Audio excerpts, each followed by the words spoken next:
Bismillahir Rahmanir Rahim. We're on the chapter of voluntary charity, hadith number 520. وعن أبي هريرة رضي الله عنه عن النبي صلى الله عليه وسلم قال: سبعة يظلهم الله في ظله يوم لا ظل إلا ظله.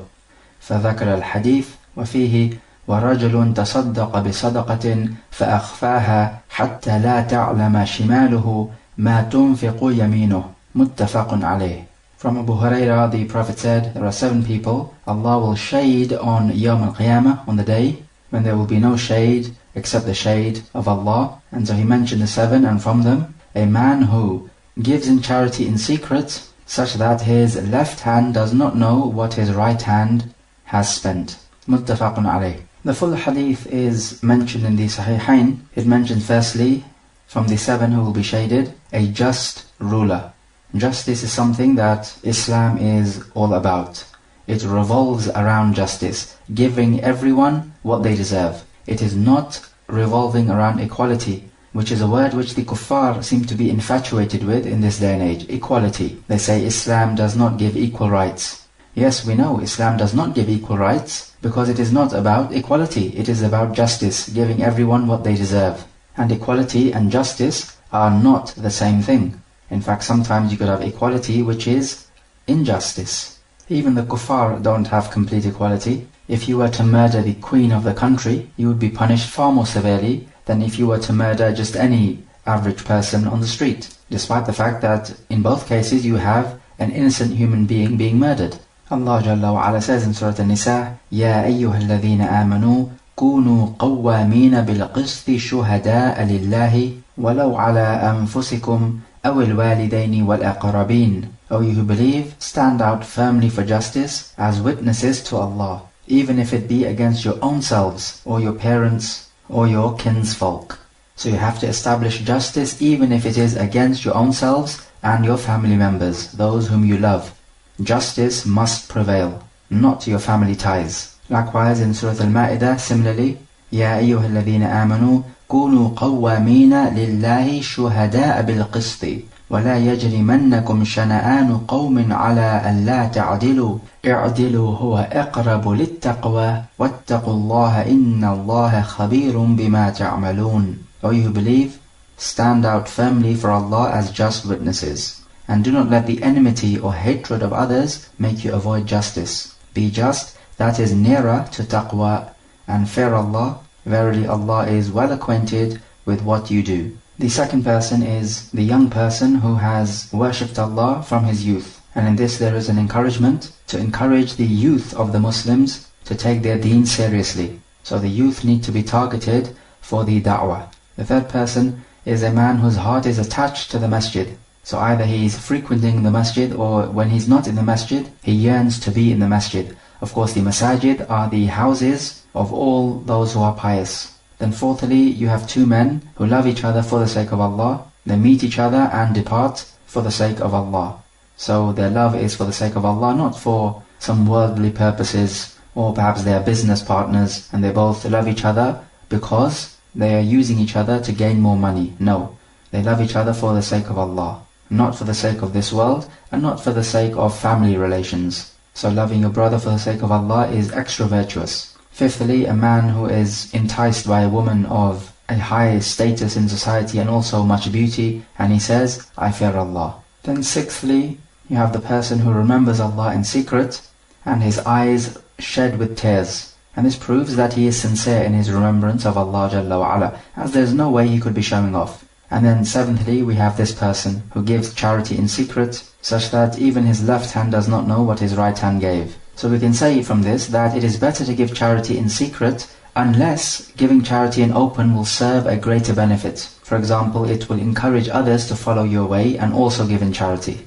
So if that's the case, then giving charity in open is fine, and it is not seen as showing off, rather it is to do with setting a good example so people can follow you. So if this is your intention, then this is okay. Otherwise, Allah Jalla wa Ala says in Surah Al-Baqarah, إن تبدوا الصدقات فنعما هي وإن تخفوها وتؤتوها الفقراء فهو خير لكم ويكفر عنكم من سيئاتكم والله بما تعملون خبير. If you give charity in open, this is all well. But if you conceal it and give it to the poor, this is better for you, and Allah will expiate your sins because of this charity, and Allah is well aware of what you do. So giving optional charity is a means of eradicating your sins. Also from this hadith, we have the reward in the hereafter, because this shade will be the shade of the hereafter. Because Yawm al-Qiyamah will be a flat plain. There will be nowhere to take shelter, and the sun will be extremely close. And people will be sweating to various degrees, in accordance with the level of sins they committed in this world. Allah says, وَيَسْأَلُونَكَ عَنِ الْجِبَالِ قُلْ يَنْسِفُهَا رَبِّي نَسْفًا فَيَذَرُهَا قَاعًا صَفْصَفًا لَا تَرَى فِيهَا عِوَجًا وَلَا أَمْتًا.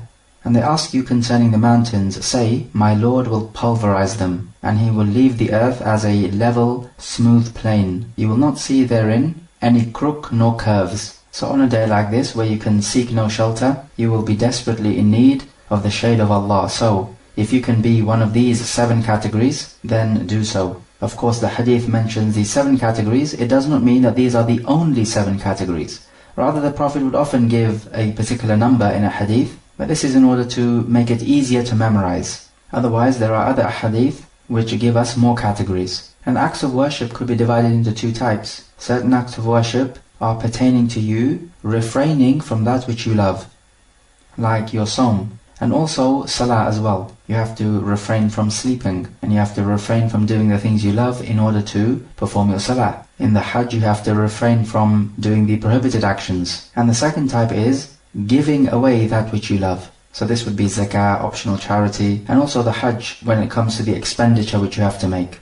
Hadith 521. وعن عقبة بن عامر رضي الله عنه قال سمعت رسول الله صلى الله عليه وسلم قال يقول كل امرئ في ظل صدقته حتى يفصل بين الناس رواه ابن حبان والحاكم. From Uqba ibn Amir, the Prophet said, every person will be in the shade of his charity until the judgment has been passed amongst mankind.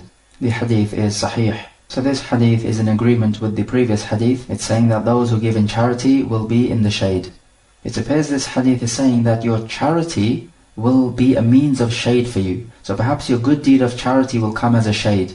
Of course, we know your good deeds are not tangible objects, but it appears it will be turned into shade. And this is nothing strange, because we find that those people who would recite Surah Al-Baqarah and Surah Al-Imran and would act in accordance with it, these 2 surah will come as clouds on Yawm al-Qiyamah and will shade the companions of these 2 surahs. Likewise, we find when the people of Jannah will go to Jannah and the people of Jahannam will go to Jahannam, death will be brought forth in the image of a ram, and it will be sacrificed. Of course, death is not something tangible like a ram, but Allah Jalla wa Ala is able to do all things. And so this ram will be sacrificed, and they will be told that you will have everlasting life and you will never have death anymore. And this will increase the people of Jannah in happiness, and it will increase the people of Jahannam in their grief.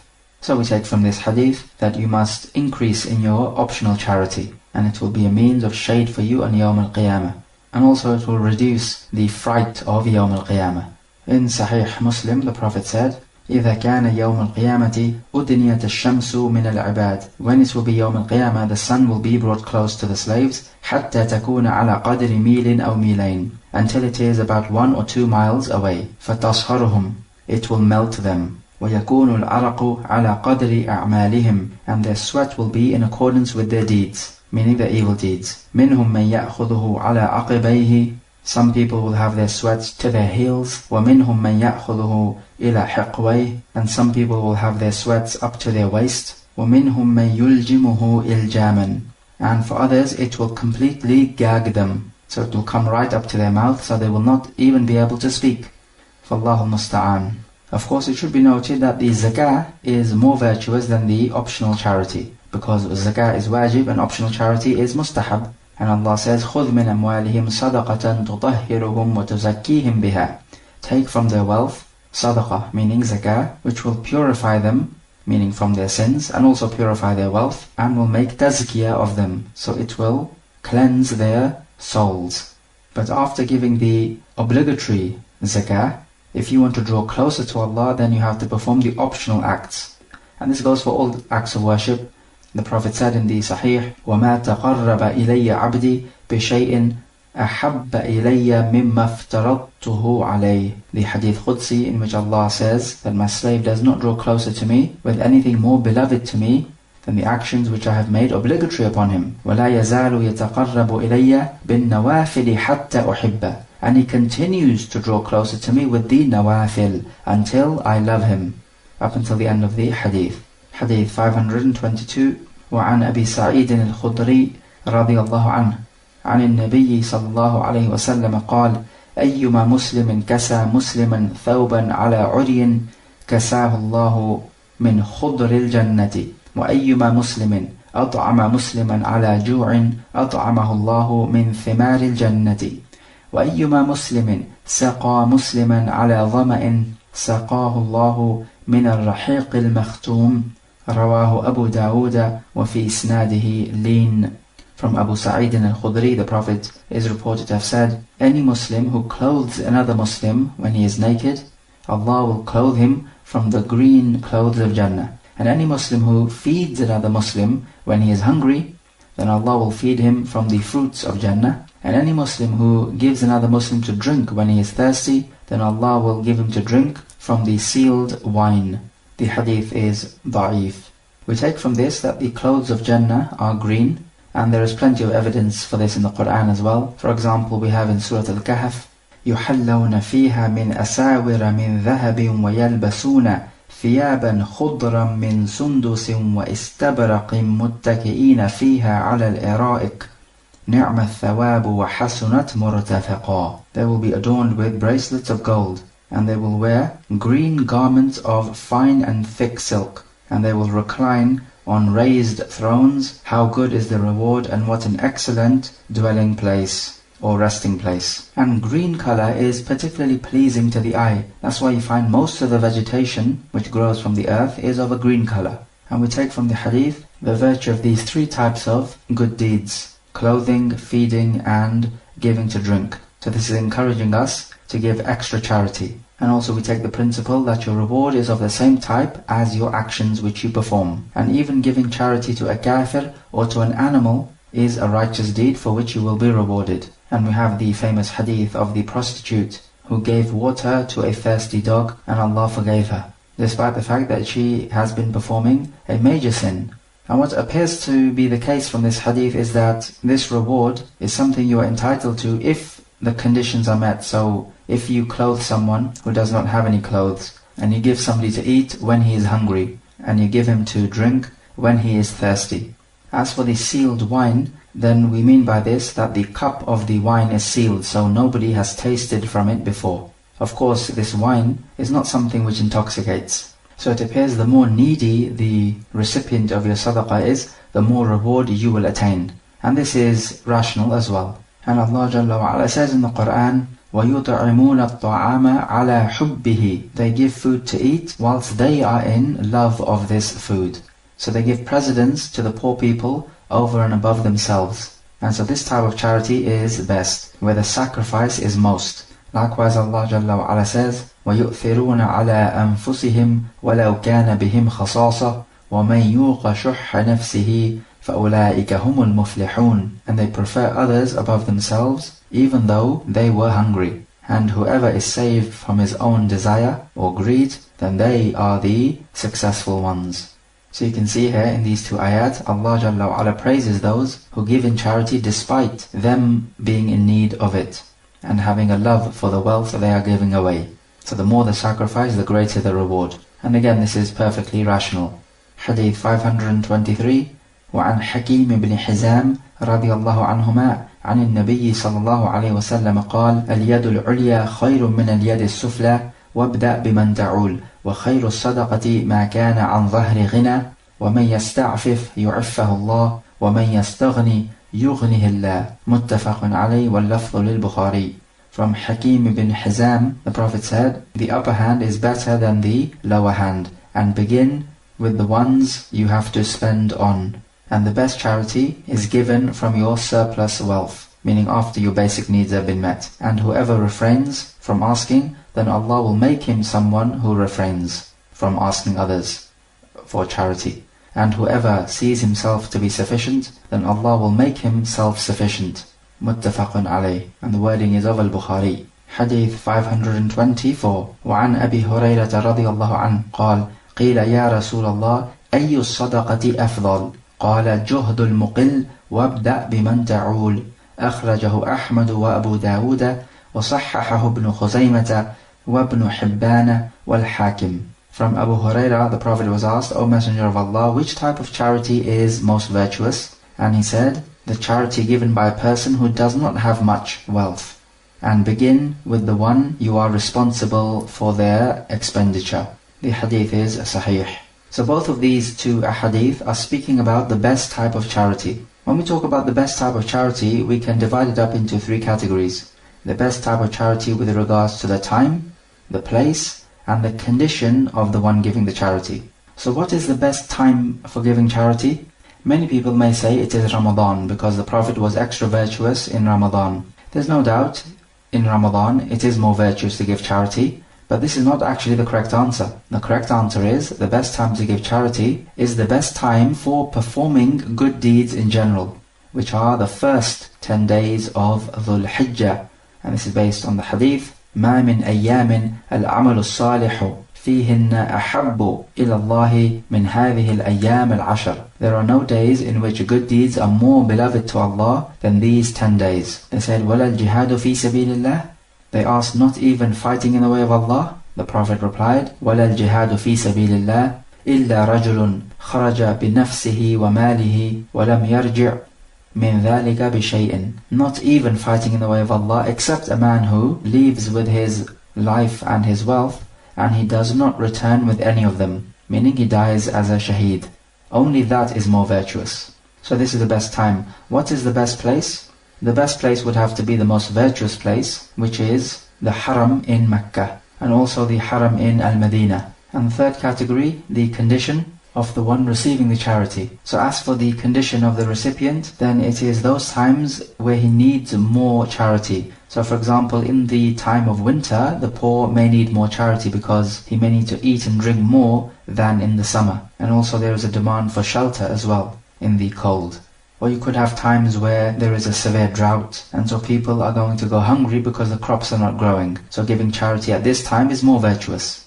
What if you have a clash? So you can give to one group of people who are in the Haram of Mecca, or you can give to another group of people who are in another place, but it is suffering a drought. So they are more desperately in need of charity. Which group of people should you give it to? The answer is, you should give it to the ones who are more in need. Because the whole idea of charity is to relieve people of their hunger and their thirst. So this needs to take priority.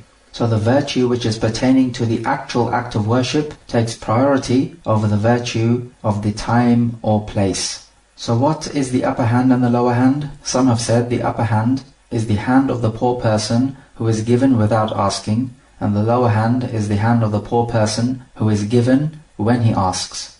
However, the better opinion is the upper hand is the one which gives, and the lower hand is the one which takes. That's why the Prophet said, وَابْدَأْ بِمَنْ تَعُولُ. Begin with the ones you are in charge of, meaning in charge of their expenditure. We are told in the first narration that the best sadaqah is the one you give after your basic needs have been met. So your personal needs and that of your family. Then any wealth you have spare, the best sadaqah is given from that wealth. Of course, when it comes to the zakah, then what you have to consider is the nisab. As long as you have the nisab, you have to give in zakah. If by giving zakah, it will decrease your wealth so that it will not leave enough for you and your family, then you will be entitled to take from the zakah, however much you need to have your basic needs met. However, we seem to have some opposing evidences. For example, the situation with one of the Ansar, where he gave one of the guests food to eat, whilst his family were in need of it. And Allah revealed the ayah, وَيُؤْثِرُونَ عَلَىٰ أَنفُسِهِمْ وَلَوْ كَانَ بِهِمْ خَصَاصَةٌ. And they give precedence over themselves even though they had hunger. So this man did not spend on himself and his family, rather he gave priority to the guest. We can say in this case that yes, he gave precedence to the guest, but we can assume that he would be able to earn enough money to feed his family thereafter. So this was not an ongoing issue. So it is not like he is completely neglecting his family. And then we have the story of Abu Bakr, who gave the whole of his wealth in charity when they were going out to fight in the way of Allah. So it appears he also has neglected his family and given the whole of his wealth in charity. And when the Prophet asked him, "What did you leave at home?" he said, "I left Allah and His Messenger at home." In other words, he has left no wealth at home. So is this permissible? We say that if the man knows that his family will be able to keep patient over this, then yes, it is permissible. Otherwise, it is not permissible. And the general principle applies in Sahih Muslim, كَفَى بِالْمَرْءِ إِثْمًا أَن يُضَيِّعَ مَنْ يَقُوتُ. It is enough of a sin for a person that he should waste the people he is responsible for feeding. So if you're responsible for feeding your family, and instead of doing this you give your wealth in charity, then this is a sin. Because giving optional charity is mustahab, but feeding your family is wajib. So there can be no comparison.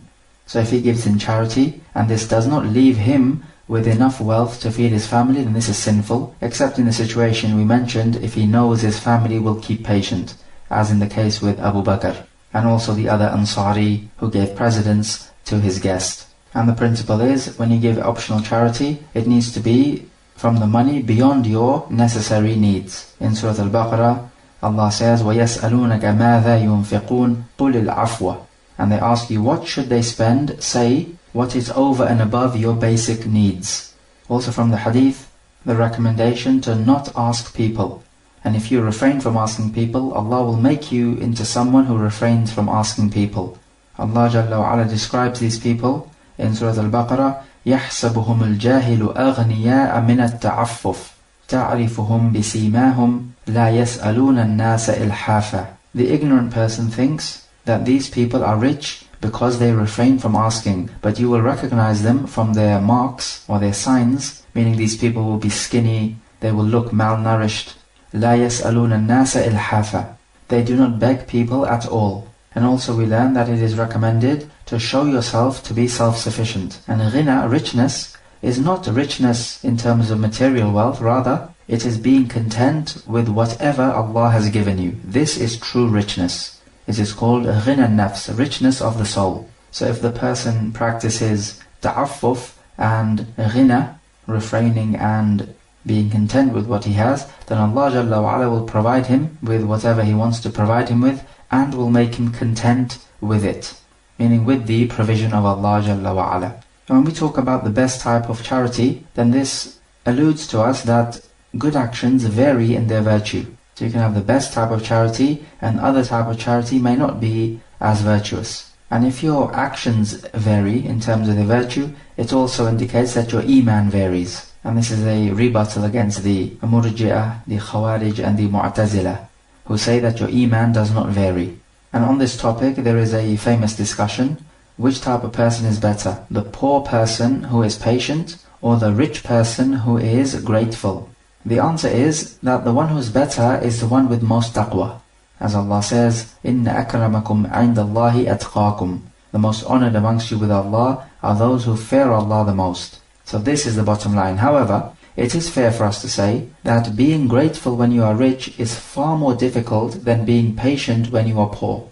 And the way we know this is because most of the people entering Jannah will be the poor people. So it proves to us that it is easier to be patient when you are poor. As for the rich people who will enter Jahannam, it shows us that they were not thankful to Allah Jalla wa Ala because of the wealth which He gave them. So it appears that when you're rich, it is far more difficult to be thankful, because the trials and the test for you to be thankful is far more difficult than the test for you to be patient when you are poor.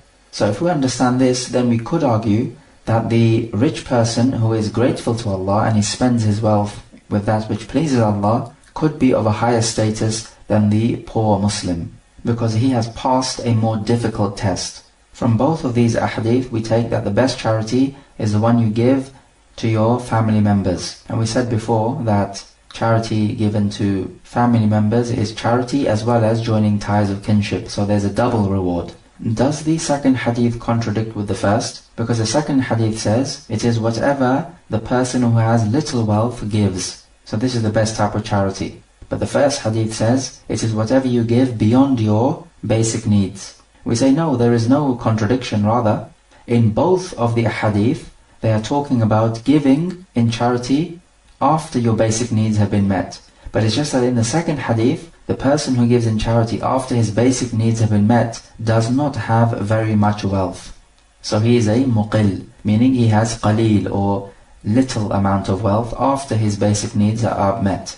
So it's your fraction of wealth which really matters. So if somebody gives £10 in charity out of a total wealth of £1,000, this is more virtuous with Allah than somebody who gives £20 in charity out of a total wealth of £10,000. Because with the first person, he's giving a higher percentage of his wealth in charity. So this is more virtuous. It's not the actual number of pounds which you give. Also we take from the second hadith, the Sahaba were eager to gain knowledge, because they were asking about which is the best type of charity. If you ask a scholar for a fatwa, are you lowering yourself to him? The answer is no, you're not asking the scholar because he's the scholar, rather your intention is to seek knowledge. So you're asking for the sake of the knowledge. So it is not seen as you lowering yourself to the scholar.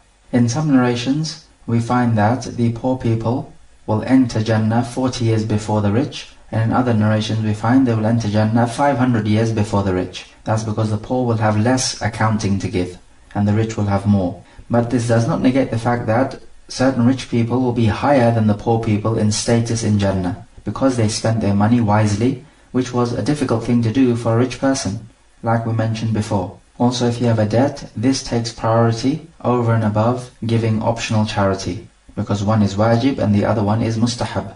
And the sins of a shaheed dying in the battlefield are forgiven except the debt. So this is how important the debt is. Shaykh al-Islam Ibn Taymiyyah says that if in the Muslim community there is a poor person who is asking for wealth to have his basic needs met, then to give to this poor person is fardu kifaya. Somebody or some people need to put together some wealth to give to him, otherwise everybody who knows about the situation of the poor person is sinful. Hence we find this is another situation in which giving charity is wajib other than the zakah payment. Otherwise what is well known is that the only obligatory alms payment is the zakah. But here Shaykh al-Islam is giving us another scenario outside the zakah in which it is wajib to give charity. And he says it is fardu kifaya. And a situation like this may well arise with some kind of calamity like a famine, or maybe a flood which destroys wealth and property. So in this case it is fardu kifaya to give in charity. If no one gives, then everyone will be sinful. So this is an extremely important point worth remembering.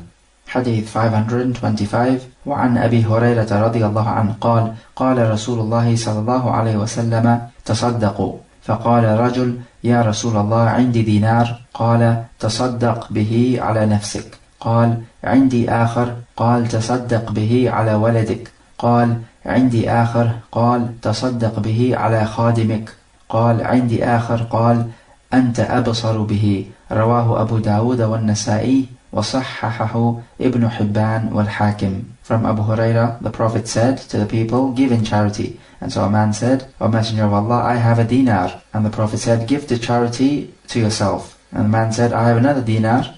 And the Prophet said, give in charity to your child. And the man said, I have another dinar. And the Prophet said, give to charity to your servant. And the man said, I have another dinar. And the Prophet said, you know better what to do with it. The hadith is Hasan. In another wording, we find that the Prophet says, give to charity to your wife. The hadith does not mention your parents, but we know it is obligatory upon you to spend upon your parents if they are poor and they cannot earn for themselves and you have enough money. Who do you give precedence to, your father or your child, if you have to spend? Giving charity to your child is joining ties of kinship, but giving charity to your parents is birr, and birr takes precedence over sila. But if the father is lazy, in that he does not earn the wealth, then you give precedence to the child. We take from this hadith the recommendation of giving sadaqah, and we take from the hadith that it is permissible to inform of your wealth, because this person is saying that I have a dinar, so you can tell people about your wealth as long as you're not boasting and you're not prideful, and as long as you don't fear any harm coming upon you, because sometimes if you were to tell people of your wealth, certain people are the jealous type, and they can give you the evil eye, or they can do something to harm you because they're jealous. So with these types of people, you need to keep your ni'mah hidden from them. So if you have spent on yourself and your family, then you should spend your money on righteous causes. For example, causes which teach people knowledge of the deen, causes which are involved with the da'wah of al-Islam, those relatives of yours who are needy, your neighbor, and there are many other causes. You need to take a look which is the most worthy cause. Because your charity is an investment, and you need to invest it in the cause which will give you the greatest return. And we also find that if you were to spend on your family members, this is regarded as sadaqah in the Sharia. Of course, in the customary sense, it is not regarded as sadaqah. You don't give charity to your family, because this is the expenditure which you need to be making anyway. It is not regarded as charity in the customs of the people. However, the Sharia does regard it as charity. In the same way, having intercourse with your wife is not regarded as charity in the customs of the people. However, the Sharia does regard it as charity. So every time you spend on your family, you need to make sure you have your niyyah, your intention to please Allah Jalla wa Ala, and the intention that you are giving charity to your family. And with that, of course, you seek reward in doing so. Hadith number 526. وعن عائشة رضي الله عنها قالت: قال النبي صلى الله عليه وسلم: إذا أنفقت المرأة من طعام بيتها غير مفسدة كان لها أجرها بما أنفقت، ولزوجها أجره بما اكتسبه، وللخازن مثل ذلك، لا ينقص بعضهم من أجر بعض شيئا. متفق عليه. From Aisha, the Prophet said, when a woman spends in charity from the food of her house, and she does not do it extravagantly, then she will have the reward for the charity she gave, and her husband will have the reward for this food which he earned for the family, and the one who stores the charity will also have a similar reward, and they will not decrease from the reward of each other in aught. Muttafaqun alayh. So we find from this that the woman has her reward for giving the charity, and this is understandable enough. But look how the husband has the reward, similar to the reward of the woman, even though the husband does not know that she is giving the charity from the food which he had earned. This is similar to if somebody plants a tree, and with this tree the animals take benefit. So they take benefit in terms of the shade, in terms of the nest the birds may build, or in terms of the fruits which they may eat from it. All of this is happening, and the person who planted the tree is receiving the reward even though he does not know that the animals are taking benefit. This is because when you do something which benefits another person, then you will have the reward, even if you don't know that it is benefiting the other person or other animals. But if the husband ordered the wife to spend food in charity, then in this case the husband will have a double-fold reward. First reward for actually earning the food, which is to be given in charity, and the second reward for ordering her wife to do good. But we need to note the condition here is that she gives the food in charity in accordance with the customs. So if she was to overspend, then the husband will not have the reward, except if he was to permit food to be spent in charity. As for if she spends in accordance with the customs, then it does not require the permission of the husband, and the customs is the permission of the husband, because the customs of the people is that which is allowed amongst the people.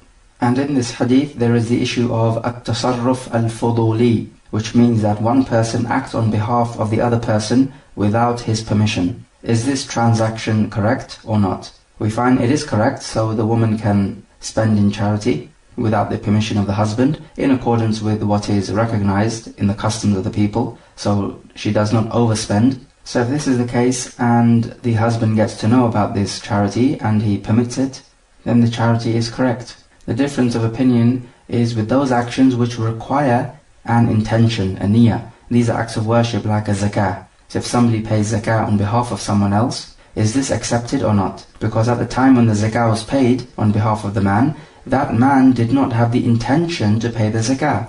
And seeing as though zakah is an act of worship, it requires an intention. So because of this, some ulama say, no, the zakah does not count, because the man on whose behalf the zakah was paid at that time did not have the intention to pay it.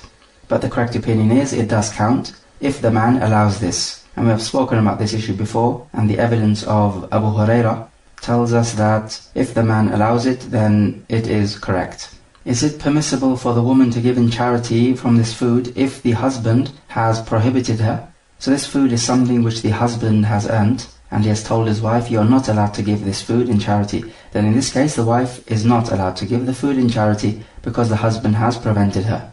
She is allowed to give her own personal wealth in charity without his permission, but when it comes to the food of the house which the husband has earned, then if the husband prohibits her, then she is not allowed to give it in charity. So that's the first condition, and the second condition is this charity must be in accordance with what is customary amongst the people. So with these two conditions, everybody has an equal amount of reward for the charity. Hadith 527. وعن أبي سعيد الخدري رضي الله عنه قال جاءت زينب امرأة بن مسعود فقالت يا رسول الله إنك أمرت اليوم بالصدقة وكان عندي حلي لي فأردت أن أتصدق به فزعم ابن مسعود أنه وولده أحق من أتصدق به عليهم فقال النبي صلى الله عليه وسلم صدق ابن مسعود زوجك وولدك أحق من تصدقت به عليهم رواه البخاري. From Abu Sa'id al-Khudri, Zainab, the wife of Ibn Mas'ud, came to the Prophet and she said, O Messenger of Allah, today you ordered that sadaqah be given, and I had some jewelry which I wanted to give as sadaqah, and Ibn Mas'ud claims that he and his child are most worthy for me to give charity to. And the Prophet replied, Ibn Mas'ud has spoken the truth. Your husband and your children are most worthy for you to give charity to. We take from this hadith that the voice of a non-mahram woman is not awra, because the wife of Ibn Mas'ud was not the mahram of the Prophet, but yet she was talking to him. So the voice is not the awra, except if she tries to make it luring, then it becomes an awra. Also we take the eagerness for this woman, Zainab, to gain knowledge, as she came to the Prophet to seek a fatwa.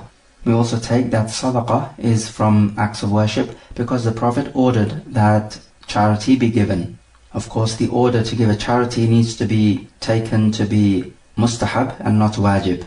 Ibn Mas'ud told her that he and his children are most worthy for her to spend on in charity. So is Ibn Mas'ud begging for charity here? The answer is no. He's not asking his wife to give charity, he's merely informing her that he has most right to her charity. So this is different to actually directly asking for charity. We take from this that a woman can give charity to her husband and her children. She can even give zakah to her husband and her children if they are from the 8 categories who can receive the zakah. Why is this? The reason is because the woman is not obliged to spend on her husband and her children. Therefore she can give zakah. One may say here, but if she gives zakah to her husband and her husband is obliged to spend on her, then this means that she pays the zakah and she receives the zakah money back, because her husband has to pay for her expenditure, as this is obligatory upon him. So isn't this a type of cheating? We say no, it's not a type of cheating, because she has done what is obligatory upon her, is that she has given the zakah, and then this zakah money returns back to her from another route. It's a bit like a son gives his father a gift. Now it is not permissible for the son to take back this gift. It's like a dog who vomits and he returns back to his vomit. However, if the father now dies, this gift will be returned to the son as inheritance. So it leaves the possession of the son from one route and returns to his possession from another route. This is the difference. So with the zakah money, it leaves the possession of the woman as a zakah, but it returns to the woman through the route of the husband spending on her.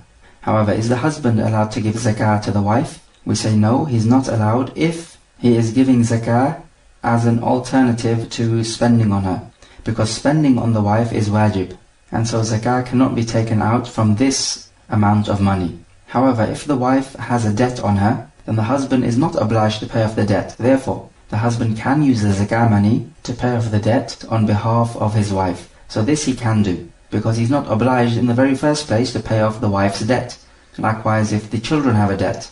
However, if the man is poor and he has to pay the zakah, but if he paid the zakah, he will not have enough money left to pay for his family, meaning the basic expenditure. So in this case now, he can take from his zakah payment just enough to suffice his family's basic needs, and the rest of the money needs to be spent elsewhere, to the qualified recipients.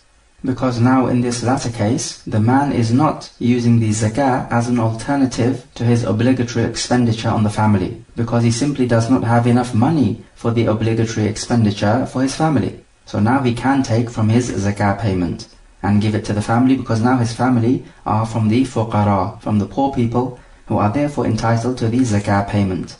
Also we take when a mufti is asked a question and the questioner informs him of a fatwa of another mufti, then if the fatwa of the other mufti is correct, then this current mufti needs to affirm the truth, and he needs to say, yes, the other mufti has spoken the truth. Just like the Prophet did here with Ibn Mas'ud, where he said, Sadaqa ibn Mas'udin, Ibn Mas'ud spoke the truth.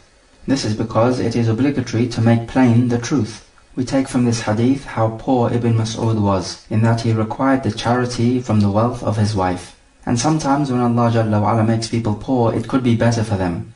Because we don't know, if that poor person became rich, he may become corrupted because of the richness. So this is why being poor for him could be better. This is why we don't know the wisdom behind what Allah Jalla wa Ala does. And sometimes the wisdom can only be known in the future. And sometimes the wisdom can only be known in the hereafter. So we say everything which Allah Jalla wa Ala does is done for a wisdom. Sometimes we don't know the wisdom, and sometimes we do know the wisdom, and even if we do know the wisdom, we can never be sure that we know the whole of the wisdom behind the actions of Allah. Can we take from the hadith that the woman does give charity on the jewelry? Remember the difference of opinion. Does charity run on jewelry? So can we use this hadith to say, yes, you have to pay zakah on jewelry? The answer is no, we cannot use this hadith because the charity which she is giving may be an optional charity. We are not sure that it is zakah that the woman is talking about. So it could be zakah or it could be an optional charity. And seeing as though we don't know, we cannot really extract a definite ruling. Because the hadith in this case now is mutashabih and not muhkam. Although the context of the hadith would seem to favor the opinion which says that this sadaqah which Zainab was giving was a voluntary sadaqah and not the zakah. Because she says the Prophet ordered to give sadaqah. As for zakah, this is well known that it needs to be given, and the Prophet does not need to issue a new order to give the zakah. And Allah knows best. But we can take from the hadith that the woman is allowed to wear jewelry, even if it is made of gold, as jewelry normally does have gold in it. There is a hadith in the Sunan, which is graded authentic by Shaykh Al-Albani, which says that anyone who would like to put a bracelet of fire on his beloved, then let him put on his beloved a bracelet of gold. So it is saying that gold is not allowed to be worn. And according to the generality of that hadith, it includes males and females. However, that hadith is shadh because it opposes the authentic evidence which tells us that gold is allowed to be worn for the females. We find in the hadith that Zainab refers to her husband as Ibn Mas'ud, so she refers to him by his name, and there is no problem with this. And we also take that when it comes to the personal possessions of the woman, she is allowed to give in charity without the permission of her husband. We can also take that the Sahaba can make mistakes in their rulings. This is why Zainab came to the Prophet to make sure what Ibn Mas'ud said was correct. Because if the Sahaba never make mistakes, then Zainab would not need to come to the Prophet to make sure. And this companion is Ibn Mas'ud, one of the scholars of the companions, and one of the most renowned mufassirin of the companions. So if he is not safe from mistakes, then no companion can be safe from making mistakes. And there's no problem in mentioning the name of the first mufti, as Zainab does here. She mentioned the name of Ibn Mas'ud, and this is not counted as a ghiba, because when a mufti gives a fatwa, then it becomes public knowledge. So it is as if the mufti has come out in the open or in public. So when somebody comes out in public, there is no backbiting with this person, because he himself has come out in the open. And it cannot be said that you're speaking about a Muslim with that which he does not want to be mentioned with, because the mufti himself gave this fatwa. So to merely repeat the fatwa is not speaking about this person that which he will not like to be said about him, which is the whole essence of backbiting. Hadith 528. وعن ابن عمر رضي الله عنهما قال قال رسول الله صلى الله عليه وسلم لا يزال الرجل يسأل الناس حتى يأتي يوم القيامة وليس في وجهه مزعة لحم متفق عليه. From Ibn Umar, the Prophet said that a person will continue to ask people for their wealth until he will come on Yawm al-Qiyamah and there will not be a piece of meat on his face. Muttafaqun alayh. We take from this that asking people for their wealth is from the major sins, because a specific punishment has been given. We also take from this evidence of Yawm al-Qiyamah, and also that your reward is of the same type as your actions. So you took away the people's wealth, so the flesh of your face will be taken away. Rather, when you ask, you must ask Allah Jalla wa Ala. There is a hadith coming up which makes an exception to the absolute ruling in this hadith. Because what is apparent from this hadith is that you are absolutely not allowed to ask anyone in any circumstance. But what the Prophet has ordered us is that when you ask, then ask Allah Jalla wa Ala. If somebody does ask you for wealth, do you give it to him or not? If you feel he is worthy and entitled to the charity, then you can give it to him. If you don't feel he is entitled, maybe he's a con artist, then you don't need to give. So you go by what is predominant in your thoughts. So the way we need to understand this hadith is that this person is asking the people not because he's genuinely in need, but because he wants to amass wealth. Otherwise, Allah Jalla wa Ala says in the Quran, وَأَمَّا السَّائِلَ فَلَا تَنْهَرْ. And as for the beggar who asks you for your wealth, then do not speak to him harshly. So if you're not going to give him wealth, then just ignore him, but don't speak harshly to him or abuse him. And so on Yawm al-Qiyamah, he will come with no meat on his face. This is because when you ask somebody, you are losing face, you are destroying your reputation. And so this will show on Yawm al-Qiyamah when you will have no flesh on your face. As you humiliated your face in this world by asking people, so on Yawm al-Qiyamah, your face will be humiliated. But if there is a genuine need for you to ask, or you are asking the ruler to give you from the treasury, then there is no problem with this. Because here we have a text to make the exception, which is coming up.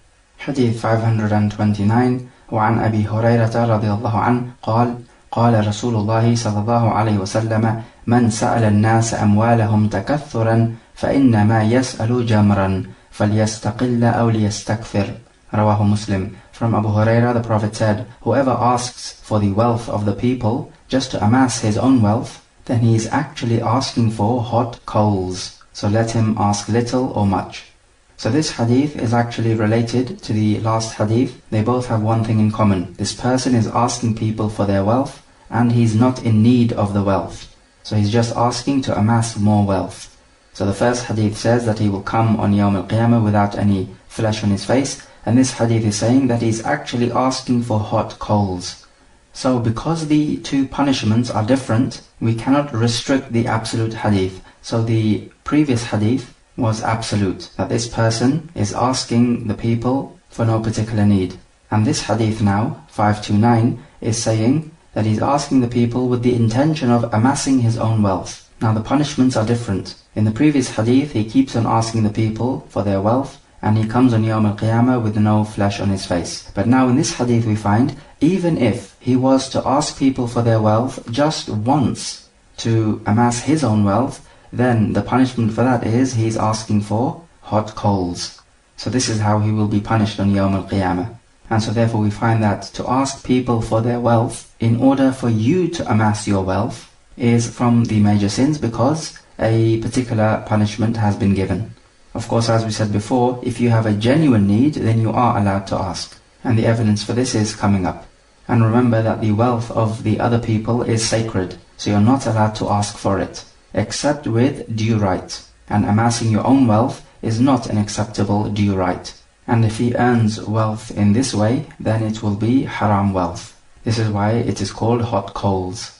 So if you are entitled to zakah payment, or just ordinary charity payment, or even a kafara payment, for example, if somebody breaks an oath, he has to feed 10 poor people. So if you're from these poor people who is entitled to this kafara payment, then in this case you are allowed to ask, because here you are asking with due right.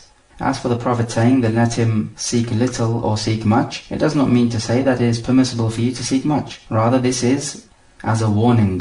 Similarly, how Allah Jalla wa Ala says, وَقُلِ الْحَقُّ مِنْ رَبِّكَ فَمَنْ شَاءَ فَلْيُؤْمِنْ وَمَنْ شَاءَ فَلْيَكْفُرْ. Say the truth is from your Lord, whoever wants, let him believe, and whoever wants, then let him make kufr. It does not mean you are allowed to make kufr, rather this is just a warning. Hadith 530. وعن الزبير بن العوام رضي الله عنه عن النبي صلى الله عليه وسلم قال لأن يأخذ أحدكم حبله فيأتي بحزمة من الحطب على ظهره فيبيعها فيكف بها وجهه خير له من أن يسأل الناس أعطوه أو منعوه. رواه البخاري. From Az-Zubayr ibn al-Awwam, the Prophet said that a person should take his rope and bring a bundle of firewood on his back and then sell them, thus keeping his reputation up, is better for him than asking the people for their wealth, whether they give him or prevent him. Al-Bukhari reported it. We take from this hadith, do not humiliate yourself by asking the people. Rather, go out there and earn your own money, and that this is better than you seeking money from others. And so from this we can take that it is better for Muslims to go out there and work rather than relying on money from the benefit system, which the governments pay out. It is far more honorable to work. It does not mean to say that the benefits are haram. No, they are permissible, but only in a case of genuine necessity. And this hadith is clearly evidence. Also in this hadith there is a rebuttal against the Jabariyah, who say that a person does not have free will. But in this hadith the Prophet is linking the action to the actual man himself. So the man is not forced to work, but rather he works through his own choice. And from this hadith we can take that if you have the ability to work, then you are not allowed to beg people for their wealth. Because asking people is a type of humiliation of your own self.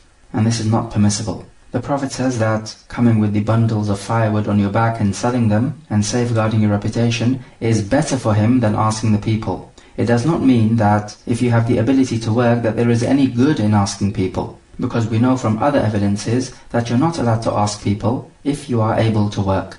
Similarly, where Allah Jalla wa Ala says, أَصْحَابُ الْجَنَّةِ يَوْمَئِذٍ خَيْرٌ مُسْتَقَرًّا وَأَحْسَنُ مَقِيلًا. The people of Jannah that day will be in a better place of stay and a better place to rest. Does this mean there is any good in Jahannam? Of course not. The Prophet mentions carrying the firewood and selling them. It is not the firewood per se which is intended, rather what the Prophet intends is the actual work itself, but he's just giving the example with the firewood. It should be noted that if a person asks his parents or his children or his spouse, then this type of asking is permissible, because then the one who is giving will not deem himself to be superior to the one whom he is giving. So this situation then is not like asking other people who are not related to you. Hadith 531. وعن سمرة بن جندب رضي الله عنه قال قال رسول الله صلى الله عليه وسلم المسألة كد يكد الرجل وجهه إلا أن يسأل الرجل سلطانا أو في أمر لا بد منه. رواه الترمذي وصححه. From Samurah ibn Jundub, the Prophet said that asking people for wealth is scratching which a man scratches his face with, except a man asking the sultan, meaning the ruler, or about a matter in which there is no way out, meaning a genuine need. The hadith is sahih. So this hadith is similar to the hadith which speaks about a man who keeps on asking the people until he comes on Yawm al-Qiyamah with no flesh on his face. So this is how asking other people for their wealth is you scratching the flesh off your face. But this hadith is more useful because it gives us two exceptions. You can ask from the treasury or the Baytul Mal, or you can ask other people if you have a genuine need. So if it is cold and you don't have the clothing, then you can ask the treasury to provide you with clothing. And this is very similar to the welfare system which many non-Muslim countries have. And nowadays you don't find the Muslim countries with the welfare system. And this is a shame. And this is because when you ask from the treasury, then you're asking with due right, because the treasury is the right of the public. So therefore it is permissible for you to ask from the Baytul Mal or the treasury. However, having said this, it is not recommended to continually ask the ruler for the wealth, because this is a type of dishonoring your own self. And we have the situation in Al-Bukhari with Hakim ibn Hizam, who says that I asked the Prophet for wealth and he gave me, and I asked him again and he gave me, and I asked him again and he gave me, and the Prophet then said, Ya Hakim, this wealth is green and sweet, so whoever takes this wealth with the goodwill of the giver, then this wealth will be blessed for him. But whoever takes it, being covetous and desirous of it, then he will not be blessed, and he will be like the one who eats but is never satiated. And this is extremely true. We find that the rich people are never satisfied with the level of their wealth because they are always desirous of more. So they are like the one who eats but is never satiated.